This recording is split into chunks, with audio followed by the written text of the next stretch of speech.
नमस्कार दर्शकों, स्वागत है आपका इंडिया न्यूज स्पोर्ट्स में। मैं हूं मयंक, मेरे साथ है गोपाल जी। और आज का जो मुकाबला है गुजरात टाइटंस और दिल्ली कैपिटल्स के बीच, यानी कि टेबल टॉपर्स और टेबल पर जो सबसे नीचे हैं उन दो टीमों का मुकाबला है। तो गोपाल जी क्या कहना चाहेंगे? जी बिल्कुल, जिस तरीके से आपने बताया, इंट्रो दिया कि टेबल टॉपर और टेबल ऐसे नीचे वाले की सबसे टीम है दिल्ली, और कह सकते हैं कि दिल्ली के पास होने के लिए कुछ नहीं है, तो वो एक तरीके से फाइट बैक करते हुए नजर आएगी, ऐसी उम्मीद है। ऐसा नहीं कि अभी प्लेऑफ के लिए रास्ते बंद हो गए हैं। अगर दिल्ली यहाँ से करिश्माई तरीके से खेल दिखाती है तो भी प्लेऑफ में जा सकती है, लेकिन उम्मीद बहुत कम है क्योंकि ऊपर की टीमें बेहतरीन खेल रही हैं। जिस हिसाब से गुजरात टाइटंस का आपने नाम लिया, उस तरीके से अगर बात करें तो दिल्ली कैपिटल्स खेलती हुई नहीं नजर आई है। लेकिन जिस तरीके से पिछले मुकाबले में उनको हार मिली हैदराबाद से, उससे पिछले मुकाबले में वो जीते थे, उससे पिछले दोनों मुकाबलों में जीते थे, तो कह सकते हैं कि दिल्ली जो थोड़ी सी खोती हुई नजर आई थी, थोड़ी सी रंग में नजर आई थी, लेकिन पिछले मुकाबले में वो भी एक तरीके से फीका साबित हुआ। लेकिन वही बात करें दूसरी टीम गुजरात टाइटंस की, तो वो अलग ही लय में है। डिफेंडिंग चैंपियन क्या होती है वो एक तरीके से हर मैच में बता रहे हैं। बिल्कुल। और जहां बात करें दोनों ही कप्तानों की, तो हार्दिक पांड्या की इस टूर्नामेंट में अभी तक परफॉर्मेंस की तो मैं तारीफ नहीं करूंगा, लेकिन कप्तानी बहुत बेहतरीन कर रहे हैं। वही डेविड वार्नर की मैं कप्तानी की तारीफ नहीं करूंगा, उनका परफॉर्मेंस बहुत बेहतरीन चल रहा है एज अ बल्लेबाज। जी, पिछले मुकाबले में अगर देखा होगा मैं, आपने 9 रन से टीम हारती है, वहां पे आपने अक्षर पटेल जैसे बल्लेबाज को जो फॉर्म में चल रहे हैं, उनसे पहले आपने सरफराज खान को भेज दिया, रिपल पटेल को भेज दिया। तो आप ये कप्तानी में लूफहोल कैसे कर सकते हैं? डेविड वार्नर से तो बिल्कुल अनएक्सपेक्टेड है। आपने आईपीएल की कप्तानी की है, इतने सालों में आपने चैंपियन बनाया है सारेज को, लेकिन उनसे ये कप्तानी में लूफहोल बिल्कुल मंजूर नहीं किया जा सकता।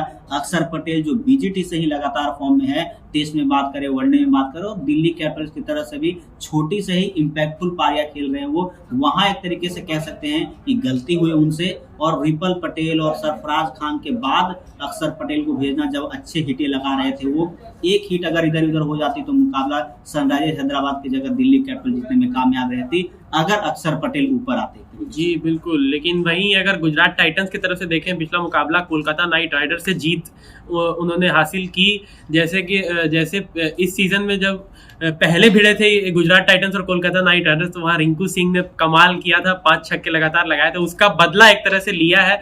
और शुभमन गिल जिस तरह से खेले पिछला मैच, और विजय शंकर जिस तरह से खेले पिछला मैच, बिल्कुल मजा आ गया एक तरह से। और जहां बात करें विजय शंकर की, तो कहीं ना कहीं जब भी ओडीआई वर्ल्ड कप पास आने वाला होता है, वो अपने बेस्ट फॉर्म में आ जाते हैं। एक तरीके से कह सकते हैं, जो आपने बैटल का नाम लिया कि कोलकाता और गुजरात टाइटंस, हाँ जी हाँ, पिछले मुकाबले में अहमदाबाद में मुकाबला था जहां कोलकाता जीतने में कामयाब रही थी। पिछला मुकाबला ईडन गार्डन में था तो गुजरात टाइटंस जीतने में कामयाब रही थी, और ऐसा ही हो ही रहा है आईपीएल में। देखा होगा आपने, चिन्ना स्वामी में ऐसा नहीं कि बेंगलोर सभी मुकाबले जीत रही है, चेन्नई के चेपोक में आपने देखा होगा चेन्नई सुपर किंग हार रही है। तो ऐसा नहीं कि घर पर कोई टीम शेर है और दूसरी जगह पे ढेर है, ये ऐसा कह सकते हैं कि दोनों टीमों के लिए समांतर मुकाबले होते हैं। लेकिन आज के अगर मुकाबले की बात करें तो जी हाँ, बिल्कुल अपर हैंड है। जिस तरीके से टेबल टॉपर का मुकाबला बॉटम ऑफ द टेबल से कह सकते हैं, लेकिन दिल्ली कैपिटल यहाँ पे बिल्कुल बहुत उनको करिश्माई खेल दिखाना होगा जब वो जीतते हुए नजर आएंगे। लेकिन अगर साधारण खेल ही अगर गुजरात टाइटंस जीता है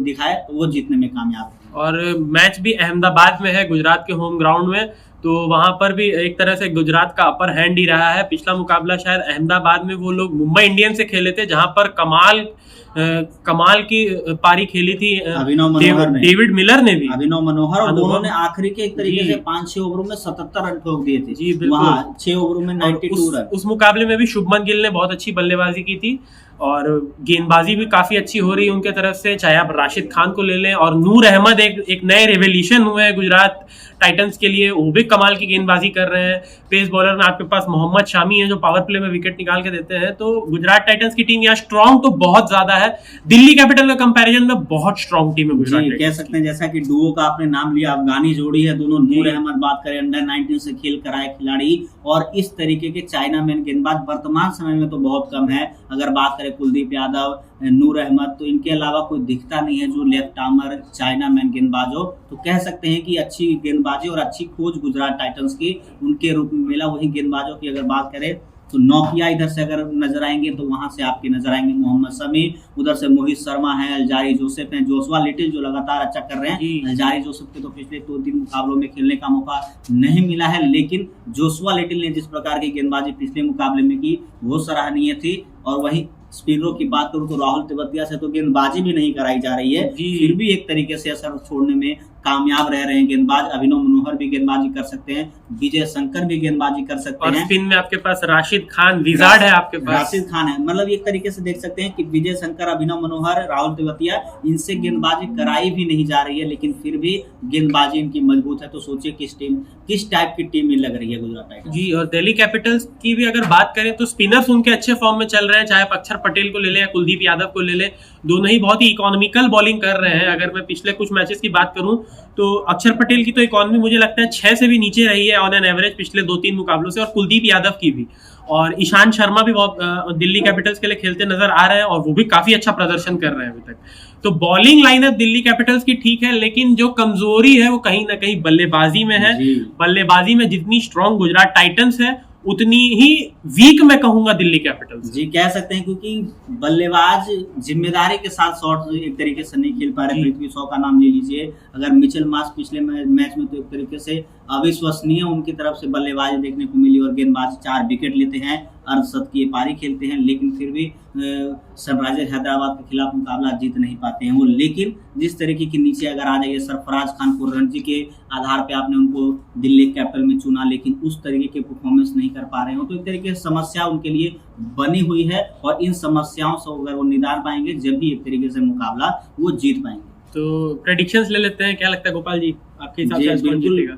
दिल्ली तो दिल में बसती है कि चाहे कि दिल्ली जीते, लेकिन जिस तरीके के खेल दिखा रही है वो जीत नहीं पा रही है। मैं गुजरात टाइटंस के साथ जाऊंगा कि वो आज का मुकाबला जीतती हुई नजर आ सकती है। जी, मुझे भी यही लगता है कि गुजरात टाइटंस आज का मुकाबला जीतेंगी। हालांकि दिल्ली में रहते हैं अभी, दिल्ली से एक अलग कनेक्शन है, तो दिल्ली के, और अगर दिल्ली में मुकाबला होता तो थोड़ा सा दिल्ली का मैं पक्ष कह सकता था, लेकिन मुकाबला भी अहमदाबाद में है जहां होम क्राउड भी मौजूद नहीं होगा, और यहाँ पर इसीलिए मुझे लगता है गुजरात टाइटंस थोड़ा अपर हैंड में है, तो गुजरात टाइटंस को जीत मिलेगी। तो आप भी अपनी प्रेडिक्शन हमें कमेंट सेक्शन में बताइए, हम शाम लाइव में आपके साथ जुड़ेंगे और उस पर भी चर्चा करेंगे। फिलहाल के लिए इस वीडियो में इतना ही। अगर पसंद आया तो लाइक कीजिए, कमेंट करके अपनी राय जरूर दीजिए, और अगर चैनल पर नए हैं तो इंडिया न्यूज स्पोर्ट्स को सब्सक्राइब कीजिए और बेल आइकन भी दबाइए। धन्यवाद।